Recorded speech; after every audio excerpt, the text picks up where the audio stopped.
Bueno, muy buenas, muy buenas tardes a todos.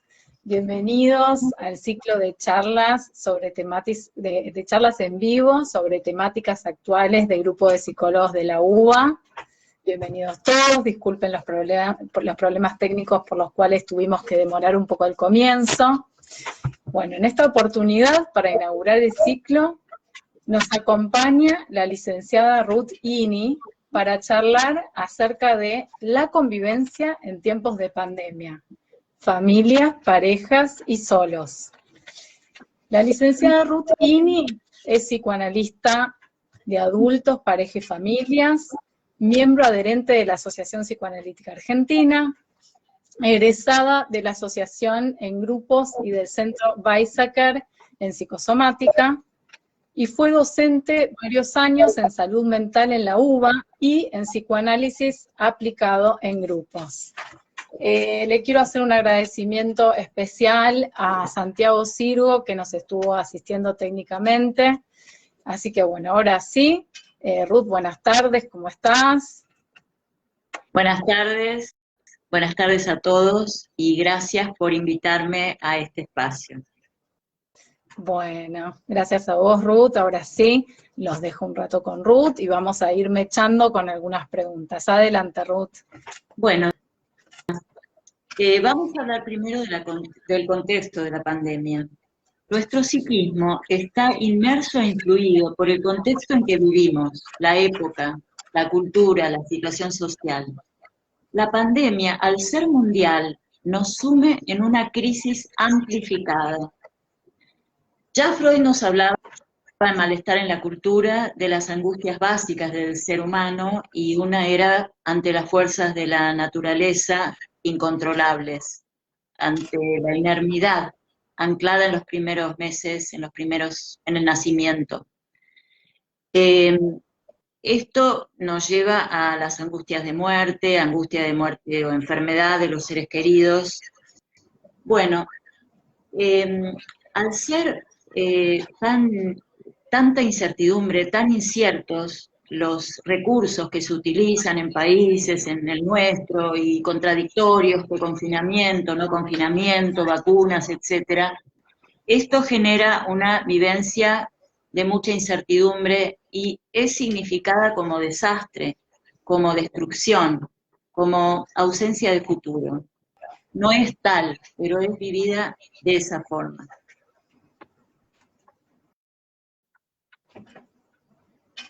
Y genera desconfianza social, desconfianza en los vínculos, pero también desconfianza hacia las figuras de autoridad. Bueno, ¿cuáles son las expresiones de esto? Ansiedad, angustia existencial, muchas veces depresión. Quiero destacar la importancia de los medios de comunicación, de qué manera comunican, muchas veces aterrorizan y confunden. No todos, pero es un clima exacerbado respecto a la importancia que tienen los medios, y destaco nuevamente la fuerza que tiene este clima de desconcierto en nuestras cabezas. Hay que tener presente la presión que hace y cómo afecta a los vínculos. No se da de igual manera en toda la gente, pero es un telón de fondo que hay que tenerlo consciente. Bueno, ante el desamparo y los miedos, suele haber una defensa ante estas ansiedades persecutorias, de poner el enemigo afuera, de proyectarlo. Entonces, aparece en los vínculos, pero aparece en la grieta social, aparece hacia los grupos políticos, esto del enemigo afuera. Hemos escuchado en los medios televisivos las acusaciones flagrantes que se hacen ante las reuniones familiares, son muy persecutorias. Eso genera mucha ansiedad y angustia también, ante si hay contagios o muertes, ¿no? Y el confinamiento o encierro, en mi modo de pensar, es muy enfermante en el sentido de que no solamente que atenta ante la libertad, sino atenta a los lazos sociales, los lazos de amor, y va con fantasías de muerte. Esto afecta psíquicamente y físicamente. La familia. El COVID ha significado el miedo a dañar por el contacto estrecho y se da generalmente relacionado con las personas que más queremos y de las que dependemos. Si rastreamos en lo infantil, en lo más primitivo, vamos a ver que la ambivalencia es parte de nuestra psicosexualidad y de nuestra vida, nos constituye. Suele teñir muchas veces los sentimientos y se intensifican ante esta pandemia y el encierro. ¿Qué sucede en la familia? En los primeros tiempos significó la posibilidad de acercamiento, la posibilidad de que los padres cooperen con los hijos, se enteren de sus intereses, en qué están, pero luego hubo una saturación.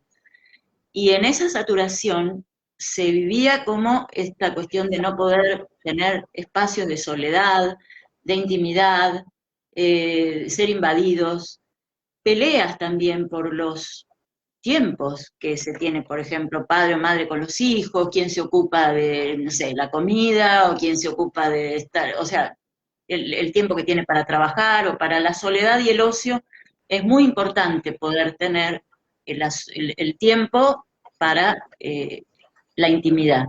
Bueno, eso se vio bastante complicado.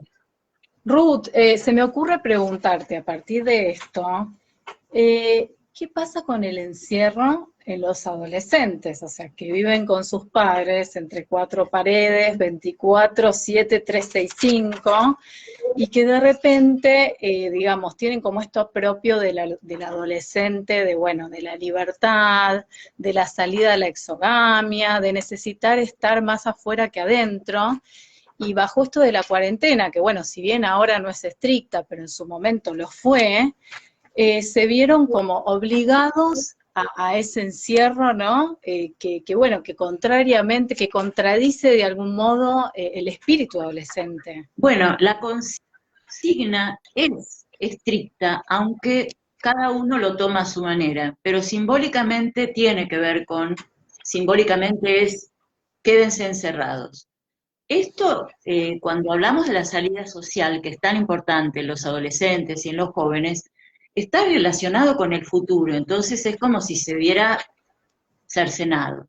La otra cosa es que quedarse en la casa también puede ser sentido en el encierro con la fantasía de un útero retentivo y asfixiante. ¿Esto qué es?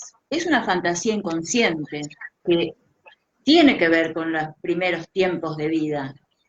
Sensaciones de claustrofobia, sensaciones de engolfamiento, no poder salir. Y está ligado a lo incestuoso por ser algo que es deseado y que es, digamos, bueno, deseado pero al mismo tiempo sentido como mortífero y como rechazado. Entonces eso también es una ambivalencia que se genera en este encierro, ¿no?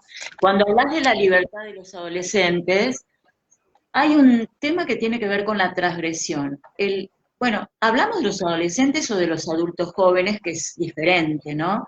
Pero la ley de la vida implica salir y buscar otros modelos.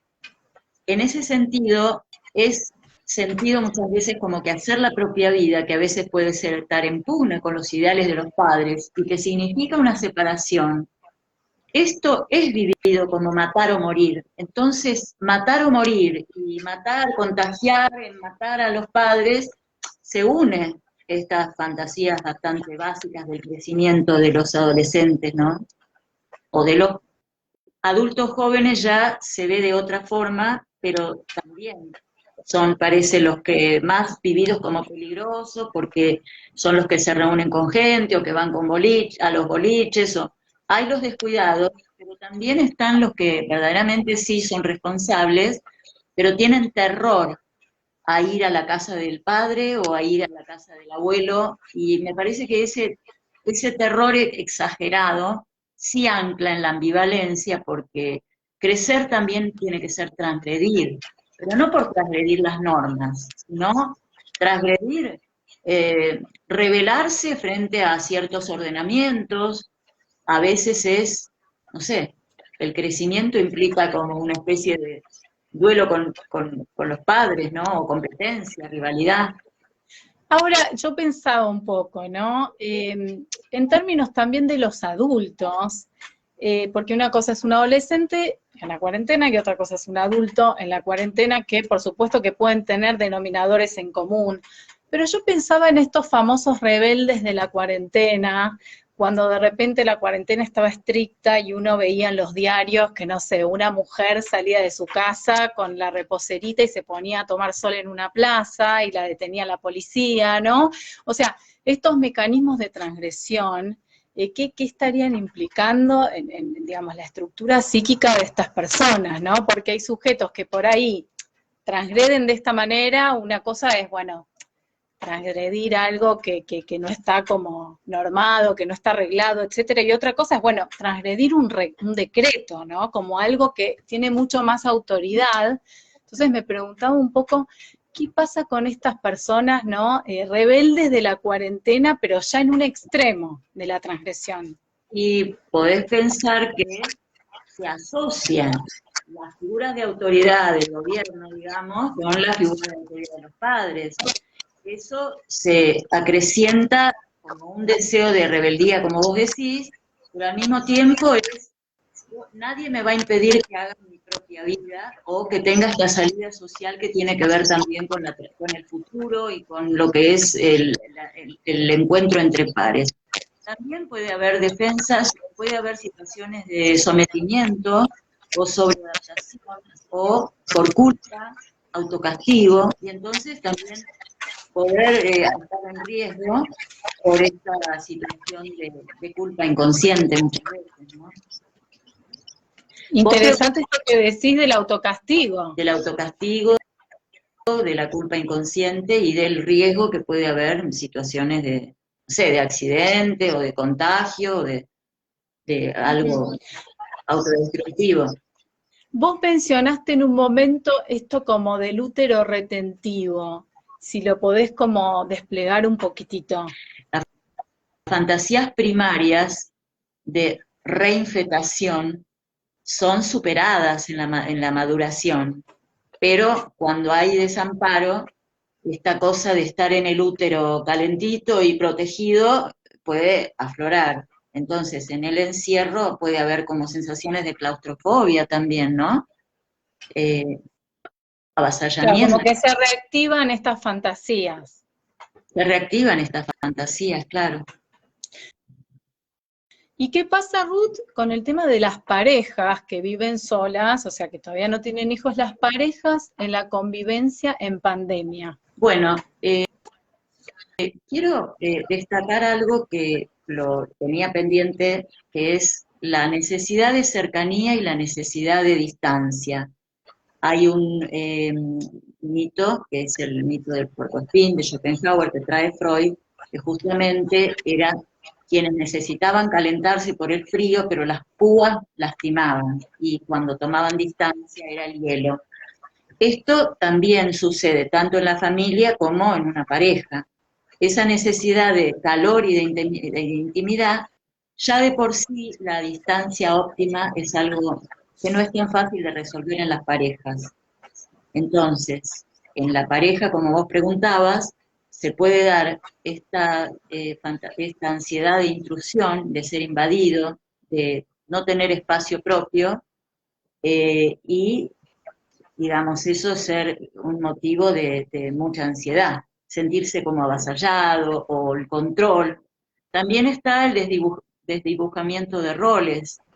Eso en la familia hay distintas situaciones. En la familia puede ser, por ejemplo, los lugares que ocupa cada uno, quién tiene privilegio de usar tal sala, la computadora, y entonces recrudecer lo edípico, ¿no? Digamos, lo que tiene que ver con los celos, con la escena esa de celos, envidias, competencia, rivalidad, y está todo a la vista.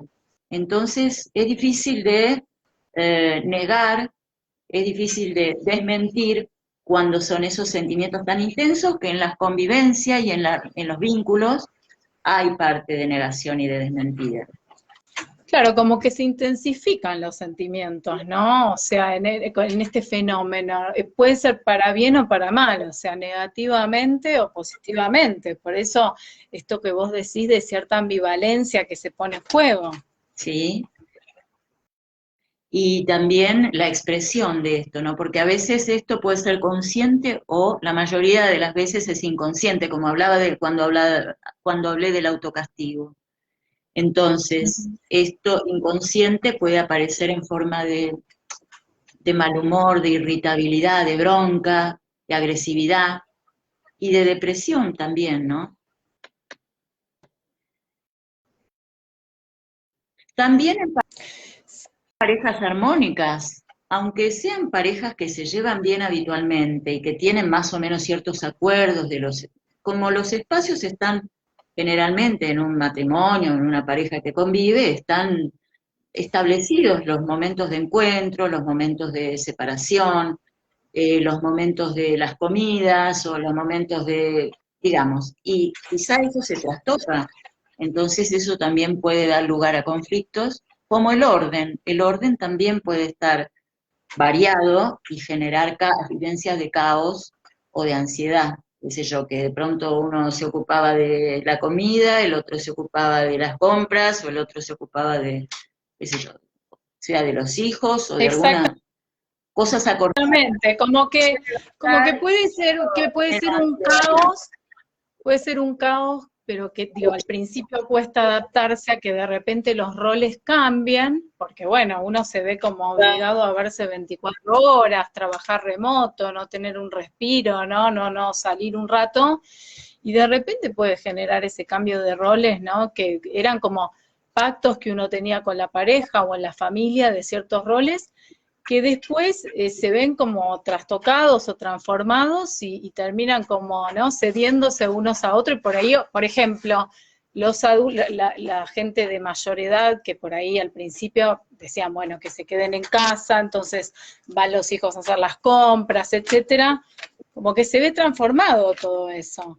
Que Bueno, primero puede producir un caos, pero que después eso puede producir como un nuevo ordenamiento. claro, serían dos partes. Una, la parte constructiva que permite la pandemia, que ahora vamos a hablar, y otra es lo que pasa con personas mayores. Había como un videíto una información de Israel que decía, bueno, un método es que haya una inmunización de rebaño, entonces que los jóvenes hagan vida normal, sin barbijo, sin distancia social, y los viejos se quedaran En en casa. Claro. Ahora, eso dicho así, y repetido 1000 veces, de que los mayores de 60 y todo el peligro, sí, en parte es real, pero también dicho tan repetidamente en todos los medios, que es como potenciado al por mayor, digamos, potenciado, multiplicado, esto genera también una mayor conciencia y mayor angustia respecto a la finitud y al paso del tiempo. Si hay gente, algunos que a los 60 sentían que eran jóvenes y que, bueno, podían hacer muchísimas cosas, bueno, acá, y esto se relaciona con los límites y con el sentimiento de finitud más presente y de las cosas que hay que duelar o que no son posibles, digamos, simbólicamente, ¿no? Esto es para los jóvenes, esto es para los adultos mayores o viejos. Y entonces Claro, como algo no es exenta estigmatizante de también. ambivalencia, no está exenta de ambivalencia. Como algo estigmatizante también, ¿no? En este lugar de los Sí, viejos. es estigmatizante, pero también concientizador de aspectos que a veces quizá no se piensan o se niegan para poder vivir y estar alegres y felices, digamos. Creo que eso también marcó una temática importante a tener en cuenta. Estabas preguntando, el otro tema tenía que ver con la parte constructiva que permitió la pandemia, ¿no? He Seguro. visto en parejas que ha habido el espacio, digamos, aunque fuera porque el enemigo común o luchar para protegerse, también ha podido generar en algunas espacio para mayor creatividad, pero también para una intimidad más profunda, para conocerse más, para un lugar más de complicidad en la sexualidad, para poder quizá, a veces estaba en algunas parejas censurada o no permitida, o por, digamos, distintos motivos, y esto ha posibilitado una posibilidad de disfrute y de intimidad más profunda. Y también de introspección, ¿no? Porque si es posible, en algunas personas se ha dado la posibilidad de mayor introspección y de conocerse más a uno y al otro, ¿no? Súper interesante lo que decís, porque charlando un poco con la gente, hay muchos casos en los que uno se empezó a redescubrir uno mismo, se vio escribiendo en la cuarentena, bailando en la cuarentena, cantando, pintando, haciendo cosas por ahí creativas y recreativas que tal vez las había dejado en el olvido o nunca las había hecho, nunca las había descubierto. O por el tiempo, decimos como ralentizado o con un tiempo distinto, porque hay un tiempo distinto a la vorágine habitual en la sociedad. Ese tiempo significa espacio también. Es más pausado, da más lugar a la empatía, da más lugar, a ver, si es posible, y la gente está preparada para eso, por supuesto, ¿no? Psíquicamente, pero da lugar a una mayor escucha y expresarse, y esto sí permite una mayor intimidad y profundización en el vínculo. Totalmente. Totalmente, Ruth. Sí, estaba pensando un poquito, bueno, vos que recibís varias consultas, ¿qué tipo de temáticas son las que aparecen como más repetidamente en este contexto en tus consultas? Bueno, había un tema que tenía que ver con los solos, y justamente las consultas mayores o las mayores tienen que ver, la mayor parte, porque hay otras que tienen que ver con sus conflictos habituales de lo que hablábamos antes. Pero los solos sí son los que más han padecido en esta pandemia. Muchos han hecho encuentros de tipo más maníaco, ¿no? De impulsivos y sin cuidados. Otros han encontrado pareja. Entonces, han venido, o sea, he recibido consulta o sesiones con llanto y con desesperación de esa soledad física y psíquica también, emocional. Entonces, ¿qué sucede? A veces es la posibilidad de una pareja y la desconfianza o la miedo de ser engañado o de que esto no es algo en serio, como si la pandemia tuviera un significado de entre paréntesis y que a veces es como un como sí. Entonces las dudas, la frustración ante que no cumple las expectativas. Bueno, eso suma a veces sentimientos de más soledad o de cuestionamiento del propio valor, que bueno, que se hace más presente, ¿no?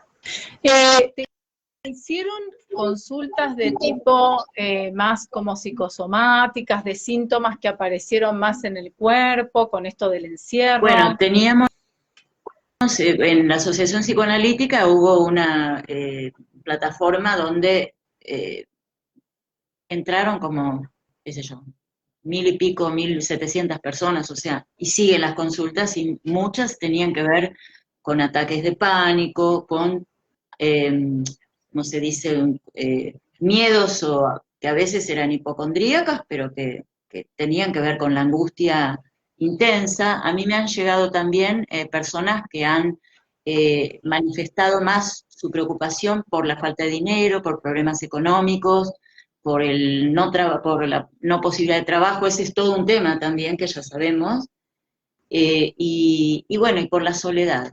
Esa sería la mayor cantidad de temáticas en la consulta. Ahora, quiero resaltar que en el análisis, incluso en estas personas que han acudido para poquitas consultas gratuitas, siempre estaba ligado a sus temáticas conflictivas. Es muy difícil separar lo que tiene que ver con la pandemia, lo que tiene que ver con sus conflictos personales o vinculares.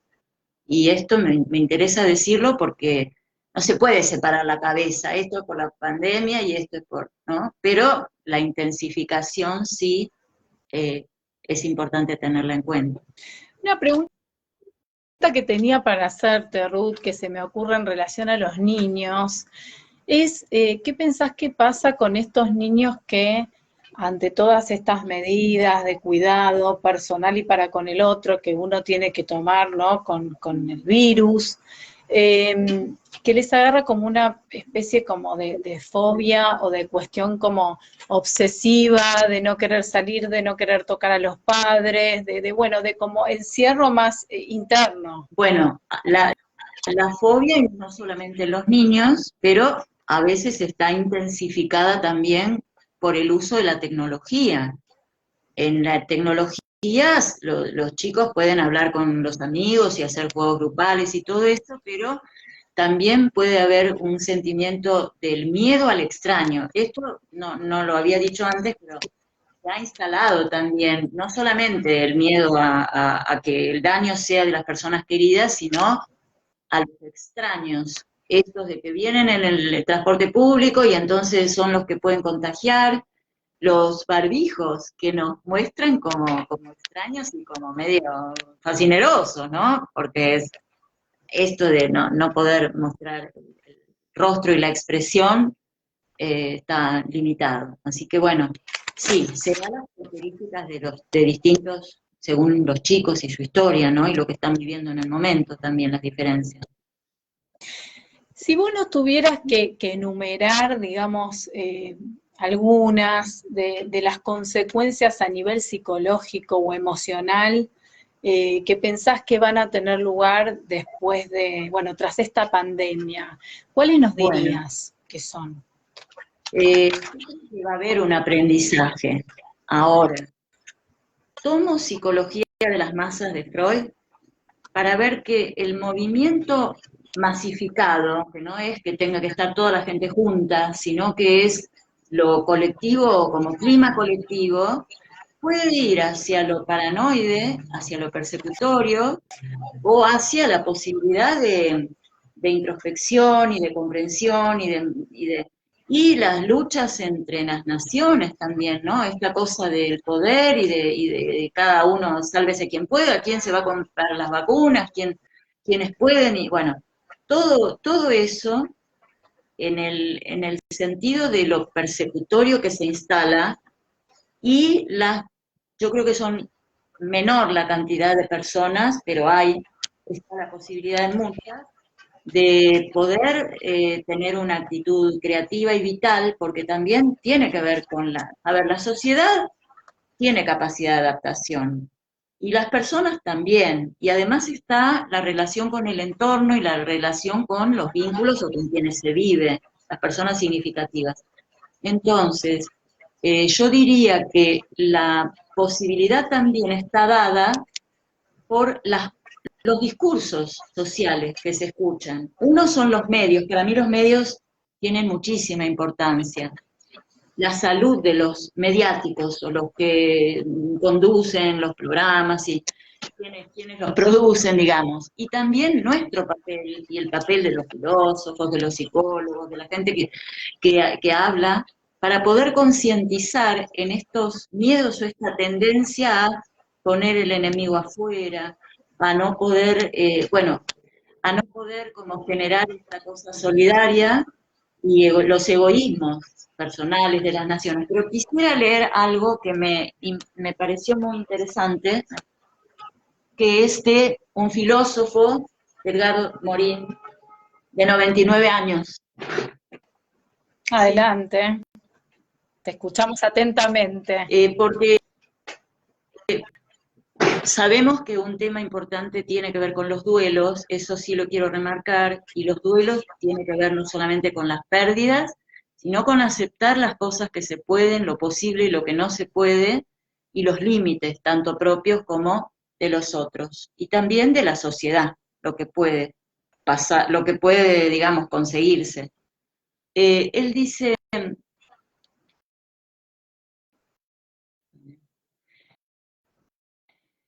yo me he sorprendido por la pandemia, pero en mi vida tengo la costumbre, dice Morín, de ver llegar a lo inesperado, la llegada de Hitler, la guerra de Argelia. Lo inesperado se va a repetir.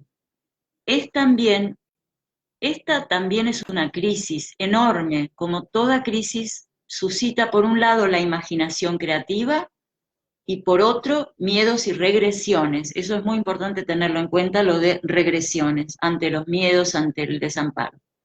Las crisis nos vuelven más locos y más sabios. Dice, a la víspera de mis 100 años, ¿qué puedo desear? Deseo la fuerza, el coraje y la lucidez. Tenemos necesidad de vivir en pequeños oasis de vida y fraternidad. A mí me encantó y creo que nosotros tenemos un papel importante respecto a esta necesidad de concientización y de tolerancia cuando en nuestros discursos lo que damos a conocer, lo que pensamos y hacia dónde pueda ser posible apuntar. Sí, súper interesante esto que leíste de Morín. Y bueno, también es interesante esto que nos generó a muchos, dentro de lo positivo y lo negativo, lo universal de la pandemia, ¿no? Porque, bueno, es un fenómeno universal que, bueno, generó en el ser humano miedo a la muerte, ¿no? Propia y de los seres queridos, miedo al futuro también, ¿no? Esto de, bueno, ¿qué vendrá? ¿Y ahora qué? ¿O hasta cuándo se terminará esto? ¿No? Las preguntas que uno se suele hacer. Desesperanza también, miedo al otro. Y me pareció como importante esto que vos puntualizaste en su momento de la confrontación con el sentimiento de finitud de la propia vida, porque realmente es algo que confronta al ser humano, ¿no? En este contexto. Más allá de la pandemia. ¿Cómo? Más allá del COVID y de la pandemia y del contagio. Seguro. Está presentificado. Seguro. Sí, seguro. Por ahí acá con esto se convierte como más visible, pero es verdad, es algo con lo que uno se topa en muchos momentos de su vida. Pero bueno, también esto que uno vivió como medio terroríficamente, ¿no? Con el miedo para con el otro y de contagiarse uno. Yo pensaba también en las personas que no pudieron despedir a sus seres queridos que murieron durante este contexto, lo fuerte de esa situación. Pero bueno, me parece que también generó, como vos en un momento también lo dijiste, esto de la resiliencia, ¿no? Esto que es la capacidad que tienen algunas personas de recomponerse ante lo traumático. Claro. Y me parece como que junto a eso también se jugó mucho y se generó mucha solidaridad en muchas personas, cuidado del otro, sororidad también, es algo que se generó. Bueno, creatividad, como dijimos, de la mano de los impulsos vitales, autoconservación, adaptación, en tanto tolerar la frustración de lo que no se puede también, ¿no? Por esto de estar como coartados y encerrados y no poder salir y aceptar eso, que automáticamente también nos remite a lo que no podemos en otros aspectos de nuestra vida. ¿No? Y esto también de que decías de la ralentización del tiempo, ¿no? De bajar unos cambios, de detenerse un poco y conectarse más con uno, con las cosas, e incluso con el propio hogar, o sea, como detenerse en cosas que por ahí uno nunca se puso a observar, a conectarse, a detenerse. Así que me parece súper interesante y lo que también, lo último que te quiero preguntar, como para un poquito ya darle como un cierre a esta charla, es para vos un mensaje que le puedas dar a la gente que te está escuchando. ¿Qué aprendimos tras esta cuarentena? ¿Qué aprendimos de la cuarentena? Si se lo puedes, ¿qué pensás vos? ¿Qué aprendizaje nos deja esto? Una parte del aprendizaje tiene que ver con esto de los tiempos apurados, por ejemplo, pero también es como el exceso de la búsqueda de productividad, de logros, y que a veces eso significó menor conexión con los afectos o con las personas significativas. Lo otro creo que está muy presente, no sé si esto podrá ser posible, por eso te hacía aludía a quienes van a poder y quienes no, no es un aprendizaje general, que